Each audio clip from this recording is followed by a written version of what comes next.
कहानी की शुरुआत होती है मॉन्टी नाम के एक बेसबॉल प्लेयर से। वो बुल्स नाम की एक टीम के लिए खेलता है जो एक छोटी सी लीग की टीम है। ये लोग इतना बुरा खेलते हैं कि इनके ग्राउंड के बीच से ट्रेन जाती है और जब भी ट्रेन गुजरती है तो मैच ऑब्वियसली रुक जाता है। एक दिन मॉन्टी ने अपने साथ खेलने वाले अपने बेस्ट फ्रेंड स्पाइक को बताया कि ऑडियंस में एक आदमी उसकी तस्वीरें ले रहा है। उसका नाम डोनाल्डो है और वो पिछले 3 मैचेस में भी यही कर रहा था। इसलिए मॉन्टी ने सोचा कि भाई तू अपना देख लियो, तेरा भाई तो जा रहा है बड़ी लीग में, जरूर स्काउट होगा ये सुनकर स्पाइक को लगा कि तुम ज्यादा उम्मीद नहीं लगा रहे, हो सकता है ये आदमी कोई और हो। खैर उस दिन उनकी टीम चमत्कारी तरीके से जीत गई, जिसके बाद वो लोग जश्न मनाने के लिए बाहर गए। मॉन्टी और स्पाइक को 2 लड़कियां मिली जो गेम को काफी एंजॉय कर रही थी और वो उन दोनों से फ्लर्ट करने लगे, उन्हें अपने घर ले जाने के इरादे से। बाहर डोनाल्डो ने अपने बॉस को कॉल किया और मॉन्टी की हरकतों के बारे में बताया। पता चला कि वो पिछले कुछ दिनों से उसका पीछा कर रहा है। उसी वक्त उन लड़कियों के बॉयफ्रेंड्स वहां आ गए और जब उन्होंने मॉन्टी और स्पाइक को अपनी बंदियों के साथ देखा तो वो बहुत गुस्सा हो गए। बहस शुरू हो गई और भीड़ का एक हिस्सा समझ गया कि अब तो बात बढ़ने वाली है।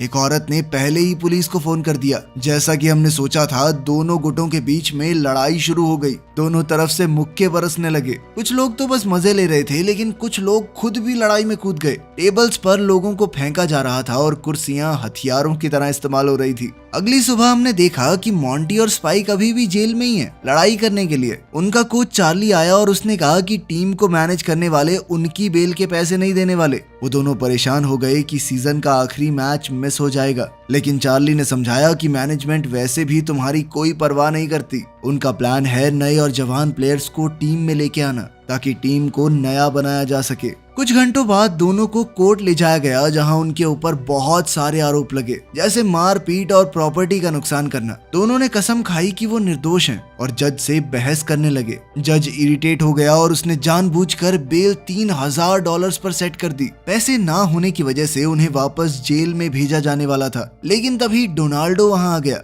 उसने समझाया कि वो एक बहुत जरूरी आदमी के लिए काम करता है जो कि बेल्स और फाइन्स दोनों भर देगा, बस शर्त ये है कि दोनों को अपने गुनाह कबूल करने होंगे। मॉन्टी को अभी भी लग रहा था कि डोनाल्डो एक ऐसी टीम के लिए काम करता है जो उसे साइन करना चाहती है, इसीलिए उसने खुशी खुशी वो डील ले ली। इसके बाद डोनाल्डो उन्हें न्यूयॉर्क ले गया। जब वो एक कॉर्पोरेट बिल्डिंग में गए तो स्पाइक डर गया। उसने सोचा कि डोनाल्डो एक अंडरकवर पुलिस वाला है जो कि भेष बदल कर उन्हें बेवकूफ बना रहा है। इस पर डोनाल्डो ने कहा कि मैंने तो कभी कहा ही नहीं कि मैं किसी टीम के लिए काम करता हूँ। उसने बताया कि मुझे तो एक लॉ फर्म ने ये काम दिया है।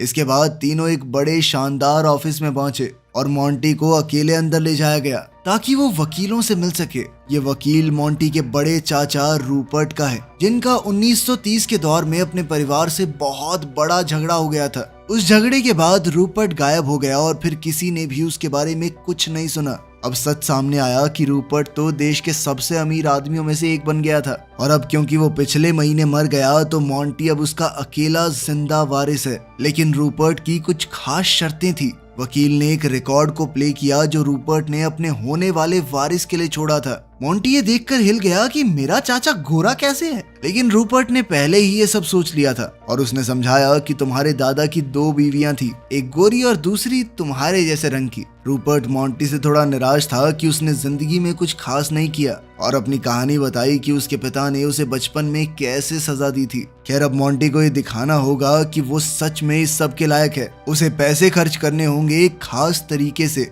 अगर मॉन्टी अपने चाचा की बेशुमार दौलत चाहता है तो उसे एक चुनौती पूरी करनी होगी। उसे 30 दिन के अंदर अंदर $30 मिलियन खर्च करने होंगे, लेकिन इसके कुछ नियम हैं। 30 दिन बाद उसके पास कुछ नहीं रहना चाहिए, सिर्फ उसके पहने हुए कपड़ों के अलावा। जो भी चीज वो खरीदेगा उसे ऐसे ही बर्बाद नहीं कर सकता, सिर्फ उससे छुटकारा पाने के चक्कर में। वो किसी को भी नौकरी पर रख सकता है, लेकिन उसे काम के हिसाब से सैलरी देनी पड़ेगी। ये भी नहीं कि एक आदमी को रखा, रोज के 1 मिलियन दे दिए। सिर्फ इसका 5% ही वो दान कर सकता है और सिर्फ 5% का ही जुआ खेल सकता है। पैसे यूं ही किसी को दिए नहीं जा सकते, तोहफा खरीद कर देना भी मना है। और सबसे बड़ी बात, वो किसी को भी इस चुनौती के बारे में नहीं बता सकता, वरना तुरंत ही बाहर हो जाएगा। अगर मोंटी को ऐसा लगता है कि वो ये सब नहीं कर पाएगा तो उसके लिए एक और भी रास्ता है। अभी 1 मिलियन लेकर वो यहाँ से जा सकता है बिना कुछ कहे। वकीलों ने पहले ही एक सूटकेस में $1 मिलियन रखे हुए थे। मोंटी ने पूछा कि अगर उसने ये पैसा नहीं लिया तो इसका क्या होगा। तब उसे बताया गया कि ये पैसा उसी लॉ फर्म के पास चला जाएगा। मोंटी कुछ पल रुका लेकिन आखिर में ये चुनौती मान ली। उसे 30 दिन बाद रात के 12 बजे लौट कर आना होगा, एकदम खाली, सिर्फ अपने पहने हुए कपड़ों के साथ। एक नौकरानी जिसका नाम एंजेला है उसके खर्चों पर निगरानी रखेगी ताकि वो झूठ या चालाकी ना कर सके। बाहर निकलते वक्त मोंटी ने सिर्फ स्पाइक को बताया कि वो 30 मिलियन का वारिस है और डोनाल्डो को अपना फोटोग्राफर रख लिया। फिर दोनों बैंक में गए ये पक्का करने की पैसा सच में असली तो है ना। मोंटी ने तुरंत 30 मिलियन निकाले कैश में। बैंक का मैनेजर उसे कुछ स्कीम बताने लगा कि सर यहाँ पे पैसे डाल दो, आपका पैसा दुगना हो जाएगा। लेकिन मोंटी ने कहा कि मुझे ऐसा खाता बता जिसमें 1 रुपया ब्याज का ना मिले। इस बात से एंजेला परेशान हो गई क्योंकि उसे असली सच नहीं पता। फिर मोंटी ने गार्ड से पूछा कि तुम्हारी तनख्वाह कितनी है। फिर उसे ज्यादा पैसे देकर अपना पर्सनल बॉडीगार्ड बना लिया। आखिर में मोंटी ने पूरी सिक्योरिटी टीम को ही नौकरी पर रख लिया ताकि वो उसके साथ चलते रहें, क्योंकि अब वो हर जगह बहुत सारे पैसे लेकर घूम रहा था। स्पाइक परेशान हो गया कि उसका दोस्त इतनी लापरवाही से पैसे उड़ा रहा है, लेकिन मोंटी ने उसे तसल्ली दी कि बहुत खतरनाक प्लान है मेरे पास, चिंता मत कर। फिर मोंटी ने चार्ली को कॉल करके बताया कि अब वो पूरी टीम को किराए पर लेने वाला है। वो उन्हें नई यूनिफॉर्म, अच्छी बस और एक बेहतर तनख्वाह भी दिलाएगा। चार्ली ने उसे झूठ समझकर फोन काट दिया। इसके बाद मोंटी ने एक अनजान टैक्सी को रोका और ड्राइवर को कहा कि 1 महीने के लिए तू मेरा पर्सनल ड्राइवर, ठीक है। एंजेला ने तुरंत कहा कि इतने पैसे हैं तुम्हारे पास, तुम पूरी लिमोजीन गाड़ियों का ढेर ले सकते हो। ये सुनकर मोंटी ने ड्राइवर से कहा कि तुम जाओ और बहुत सारी लिमोजीन लेकर आओ, ठीक है। इतने में भीड़ जमा हो गई जो मोंटी और उसके ग्रुप को देख रही थी। तो मोंटी ने सबको लंच पर बुला लिया। सब एक शानदार रेस्टोरेंट में गए और वहां उसने सबसे महंगी शराब मंगवाई। साथ ही मोंटी ने वहां गाना बजा रहे म्यूजिशियन से कहा कि ढंग का बजाओ कुछ, ये क्या बजा रहे हो, मातम पे आया हूँ क्या मैं। खाने के दौरान मोंटी लगातार एंजेला से फ्लर्ट कर रहा था। एंजेला ने बताया कि मेरी सगाई हो चुकी है, मेरा फियांसे है। उसका फियांसे एक वकील है जो चैरिटी और समाज सेवा में काफी समय लगाता था। इसी वजह से वो एंजेला को ज्यादा वक्त नहीं देता। मोंटी ने मजाक में कहा कि उसे भी बुला लो, वो जितना टाइम यहाँ होगा उसके जितने पैसे बनते होंगे वो भी दे दूंगा। एंजेला ने उसे रोका और कहा कि तुम सब कुछ नहीं खरीद सकते। शहर में खबर फैल गई कि एक अजीब सा मिलियनेयर इधर उधर पैसे उड़ा रहा है। जब मोंटी होटल पहुंचा तो रिपोर्टर्स पहले से उसका इंतजार कर रहे थे। मोंटी ने उन्हें बताया कि मैं बहुत से लोगों को नौकरी देने वाला हूं, और साथ ही उसने स्पाइक को अपनी नई कंपनी का वाइस प्रेसिडेंट बनाने की घोषणा कर दी। होटल के अंदर मैनेजर ने पहले तो मना कर दिया कि सबसे ऊपर के 2 फ्लोर पहले से ही रिजर्व्ड हैं, लेकिन मोंटी ने तुरंत कहा कि मैं 10 गुना पैसे दूंगा, मगर मुझे वो चाहिए।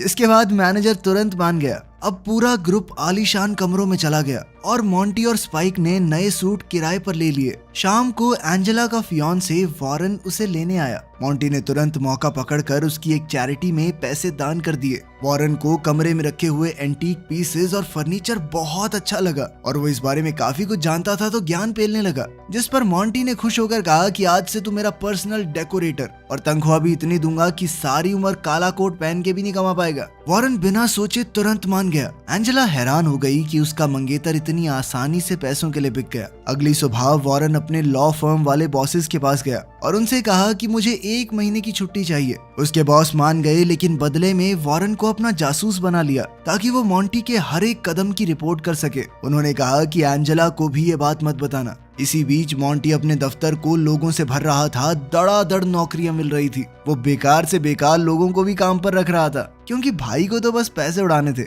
उधर वॉरेन ने अपनी पिछली बीवी मैरिलिन को बुलाया, जो कि एक इंटीरियर डिजाइनर थी। वॉरेन ने उसी की बातों को मोंटी के सामने बका था, लेकिन ये बात एंजेला को बिल्कुल पसंद नहीं आई। मोंटी ने एंजेला का ध्यान खींचने के लिए गलत जगह उसे छेड़ा। वॉरेन ने उसे रोकने की कोशिश की, लेकिन वो फिसलकर पेंट की बाल्टियों में गिर गया। मैरिलिन अपने ढेर सारे आइडियाज बता रही थी, लेकिन मोंटी ने उसे सीधा कहा कि जो आइडिया है ना तुम्हारे पास वो कर दो, पैसों की चिंता मत करना, बहुत है मेरे पे। जल्द ही लोग अपने अतरंगी आइडियाज के साथ मोंटी से फंडिंग लेने पहुंच गए। एक आदमी ने उससे कहा कि मुझे 3 मिलियन दो ताकि मैं नॉर्थ पोल से एक बर्फ का पहाड़ अफ्रीका ले जाऊं, इससे वहां लोगों को साफ पानी मिल जाएगा। स्पाइक और एंजेला मॉन्टी को रोकना चाहते थे कि ये तो कितना बेवकूफी वाला आइडिया है, लेकिन मॉन्टी ने उनकी बातों को इग्नोर करके उसे पैसा दे भी दिया। साथ ही मॉन्टी ने एक आदमी को काम पर रखा ताकि वो 5% पैसा जो वो सट्टे पर लगा सकता है उसे घोड़ों के ऊपर शर्त लगाने में इस्तेमाल करे। इसके बाद मॉन्टी ने चार्ली को फोन पर बताया कि हम सबसे बड़ी टीम के साथ मुकाबला करेंगे, उसके लिए मैं पैसा दूंगा।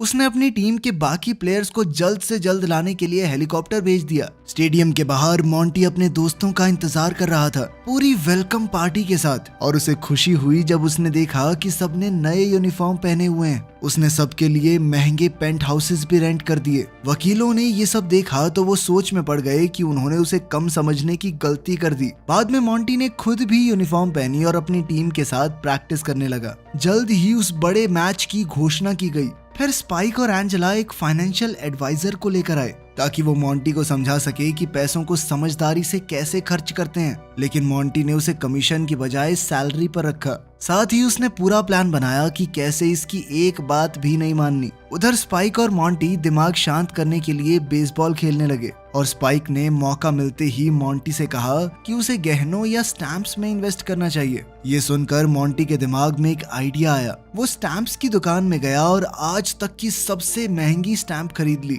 अगले दिन वकीलों ने न्यूज में देखा और वो हंसने लगे कि मॉन्टी ने एक स्टैम्प खरीद ली है, ये तो एक एसेट हो गया, इसकी कीमत घटेगी नहीं। लेकिन थोड़ी देर बाद ही उन्हें मॉन्टी का एक पोस्ट कार्ड मिला जिसे देखकर उन्हें बहुत गुस्सा आया, क्योंकि उसने वही हद से ज्यादा महंगी स्टैम्प पोस्ट कार्ड भेजने में इस्तेमाल कर दी थी। उन्होंने हिसाब लगाया कि ऐसे तो ये जीत जाएगा, तो अब उन्होंने सोचा कि वॉरेन को पूरी सच्चाई बता देते हैं ताकि वो जानबूझकर एंजेला की अकाउंटिंग में कुछ गलती कर दे। उन्होंने वादा भी किया कि अगर सारा पैसा मॉन्टी को ना मिलकर हमें मिल गया तो तुम्हें भी पैसों में नहला देंगे, समझे। बाद में मॉन्टी ने न्यूज देखी तो पता चला कि आइसबर्ग कंपनी के शेयर्स 10 गुना बढ़ चुके हैं उसकी इन्वेस्टमेंट की वजह से। नए पैसों का क्या किया जाए ये सोचकर मॉन्टी ने कहा कि सारे स्टॉक्स बेच दो। जल्द ही ये भी पता चला कि उसने जिस आदमी को अपने पैसे दिए थे घोड़ों पर लगाने के लिए वो भी अपनी सारी शर्तें जीत चुका है। मॉन्टी घबरा गया और उसने एंजेला से कहा कि सारा पैसा चैरिटी में दान कर दो। उधर मैरिलिन ने अपना डेकोरेशन खत्म किया। उसने कमरे में पहले ही बहुत सी चीजें ऐड कर दी थी, लेकिन मॉन्टी ने कहा कि इतने पैसे नहीं और ज्यादा खर्च करो। उधर वॉरेन अपने काम में इतना ज्यादा बिजी था कि जब एंजेला से मॉन्टी ने खाने के लिए पूछा तो वो मान गई। उसने कहा कि मैं आपसे बहुत इम्प्रेस्ड हूँ, आप इतना ज्यादा पैसा दान कर रहे हैं। जब दोनों निकलने वाले थे तब एक आदमी ने गलती से उनकी गाड़ी को पीछे से टक्कर मार दी। कोई नुकसान नहीं हुआ, लेकिन मॉन्टी ने फैसला किया कि फिर भी इस आदमी को हॉस्पिटल ले जाया जाए ताकि वो उसके इलाज का खर्चा भी खुद दे सके। जब उस आदमी को समझ आया कि ये कौन है तो उसने दिखाया कि मुझे तो एक्सीडेंट में बहुत चोट लगी है, और मॉन्टी ने उसे मुआवजे के तौर पर बहुत सारे पैसे दे दिए। इससे एंजेला घबरा गई और वहीं खड़ी मॉन्टी पर चिल्लाने लगी। उसने कहा कि तुम इतने सारे पैसे बर्बाद क्यों कर रहे हो। वॉरेन खिड़की से ये सब कुछ देख रहा था और मैरिलिन ने उससे कहा कि तुम इसे पसंद कर रहे हो मुझे छोड़कर, ये तो तुम्हारे बॉस के साथ लगी हुई है, इसका कुछ चल रहा है, ठीक है, वरना ऐसे थोड़ी डांट सकती है अपने बॉस को। रात के खाने पर रेस्टोरेंट में वॉरेन ने एंजेला से कहा कि तुम्हारी मॉन्टी के साथ ज्यादा दोस्ती नहीं बढ़ रही, मुझे शक हो रहा है तुम्हारे बीच में कुछ चल तो नहीं रहा। इस बात से एंजेला बहुत ज्यादा गुस्सा हो गई और वहां से चुपचाप चली गई। उधर खबरों में एक रिपोर्टर ने बताया कि मॉन्टी ने एक ऑक्शन हाउस से 114 साल पुरानी शराब के 5 डिब्बे कैश में खरीदे हैं। उसने बोतलें खोली और सबको वो महंगी शराब पिला दी। थोड़ी देर बाद स्पाइक फाइनेंशियल एडवाइजर के साथ वहां आया। उन्होंने मॉन्टी से छुपकर कुछ इन्वेस्टमेंट्स की थी जिससे उन्होंने $10 मिलियन कमा लिए हैं। ये सुनते ही तो मानो मॉन्टी को सांप सूंघ गया और बाकी सब सोच में पड़ गए कि आदमी पागल है क्या, पैसे मिलते हैं तो दुखी हो जाता है, जब खर्च होते हैं तो खुश। तभी वॉरेन वहां आया और कहने लगा कि मुझे फर्नीचर किराए पर लेने के लिए $20,000 चाहिए। मॉन्टी ने पैसे दिए और सबको बाहर भेज दिया ताकि वो कुछ पलों के लिए अकेला रह सके। जब मॉन्टी ने टीवी चालू किया तो पता चला कि मेयर अपने अगले चुनाव के लिए बहुत सारे पैसे उड़ा रहा है। मॉन्टी ने सोचा कि मैं भी इलेक्शन में खड़ा हो जाता हूँ, अपना सारा पैसा कैंपेन में खर्च कर दूंगा। एंजेला को लगा कि ये आदमी कितना अच्छा है, इतने पैसे हैं इसके पास फिर भी पॉलिटिक्स में उतर रहा है ताकि लोगों की मदद कर सके। वाह। बाद में एक प्रेस कॉन्फ्रेंस के दौरान मॉन्टी ने रिपोर्टर्स से कहा कि लोगों को किसी को भी वोट नहीं करना चाहिए, खुद उसको भी नहीं। उसने कहा कि सारे कैंडिडेट चोर हैं एक नंबर के और कोई बेवकूफ ही होगा जो उन्हें वोट करेगा। उसने अपनी ये एड पूरे देश में चला दी ताकि ज्यादा से ज्यादा पैसा खर्च हो और अगर न्यूयॉर्क के लोग बाहर कहीं घूमने भी गए हैं तो भी वो ये देख सकें। अब ये बात तो सब लोग जानते हैं कि पॉलिटिशियंस करप्ट होते हैं। उनके बीच में एक ऐसे ईमानदार आदमी को देखकर जो सबके सामने सब कुछ साफ साफ बोल रहा है, लोग बहुत इम्प्रेस हो गए और वो बहुत जल्द लोगों के बीच फेमस होने लगा। एंजेला अकाउंटिंग संभालते हुए बहुत परेशान हो रही थी क्योंकि पैसे अब पूरी तरह खत्म होने वाले थे।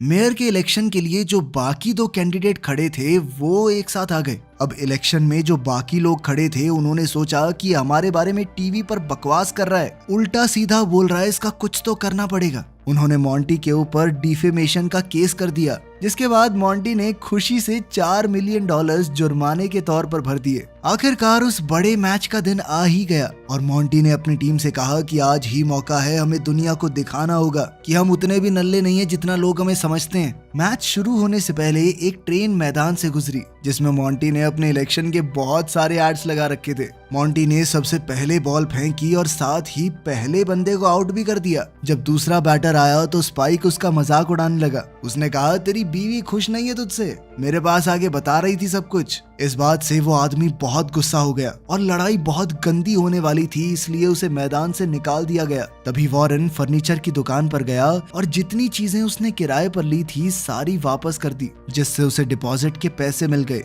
अपनी हार रही टीम से फ्रस्ट्रेट होकर मॉन्टी चेंजिंग रूम में चला गया। वहाँ विल ऑफिसर उसके पास आया और कहा कि अगर तुम इलेक्शन जीत गए तो उससे जो सैलरी मिलेगी वो भी तुम्हारी संपत्ति मानी जाएगी। गेम के आखिर में दूसरी टीम जीत गई। अब मॉन्टी सोच रहा था कि आखिर मैं इलेक्शन कैसे हारूं। मॉन्टी ने उन्हें बधाई देने के लिए एक भाषण दिया। उसने कहा कि अगर पैसा हो तो वोट तो खरीदी जा सकती हैं, लेकिन एक प्रोफेशनल खिलाड़ी सिर्फ मेहनत से बनता है। इसके बाद मॉन्टी ने इलेक्शन से अपना नाम वापस ले लिया और कहा कि उसने वैसे भी जीतने की उम्मीद नहीं रखी थी। अब उसके पास ज्यादा पैसे नहीं बचे थे, इसीलिए उसने कहा कि जो कुछ भी बचा है उसे आखिरी पार्टी में लगा दो और पार्टी में जितने हो सकें उतने लोगों को बुला लो।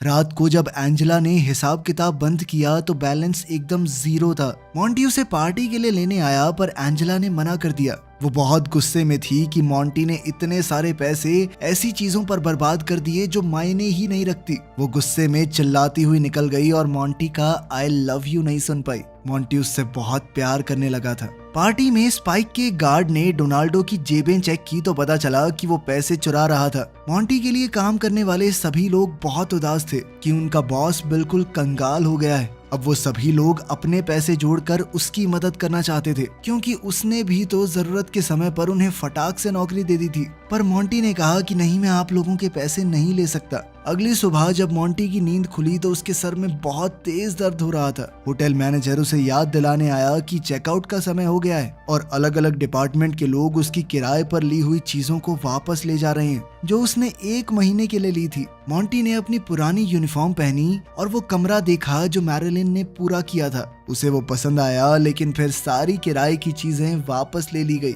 बाहर जाते वक्त गार्ड ने मॉन्टी को बताया कि मैंने सर किसी को भी वोट नहीं दिया, जैसा कि आपने कहा था। उस रात पूरे शहर को झटका लगा जब पता चला कि इलेक्शन में कोई भी नहीं जीता क्योंकि सब ने मॉन्टी की बात मान ली थी। अब 12 बजने में सिर्फ 5 मिनट बचे हैं। मॉन्टी तुरंत लॉयर के ऑफिस की तरफ भागा। लिफ्ट में उसे वॉरेन मिला जिसने कहा कि सर, आपके ये पैसे मेरे पास रह गए थे, वो फर्नीचर वालों ने सिक्योरिटी वापस दी थी। गुस्से में चीखते हुए मॉन्टी ने लॉयर्स से कहा कि मैं हार गया। साथ ही वो पेपर्स पर साइन करने के लिए भी पूरी तरह तैयार था, जिससे वो सारा पैसा लॉ फर्म को मिल जाएगा। अब तो एंजेला गुस्से में ऑफिस के अंदर चली गई और सबके सामने पूरी पोल खोल दी। उसने वॉरेन को धोखाधड़ी के लिए थप्पड़ मारने की कोशिश की, लेकिन मॉन्टी ने उसे रोक दिया। मॉन्टी ने कहा, मैं मारूंगा इसे, और फिर वॉरेन को मुक्का दे मारा। वॉरेन ने कहा कि सबके आगे मेरे ऊपर हाथ उठाया, केस करूंगा मैं तुम्हारे ऊपर। तो मॉन्टी ने एंजेला से कहा कि तुम मेरी लॉयर बन जाओ। उसने एंजेला को वॉरेन के दिए हुए पैसे पकड़ा दिए और कहा कि आज से तुम मेरी वकील।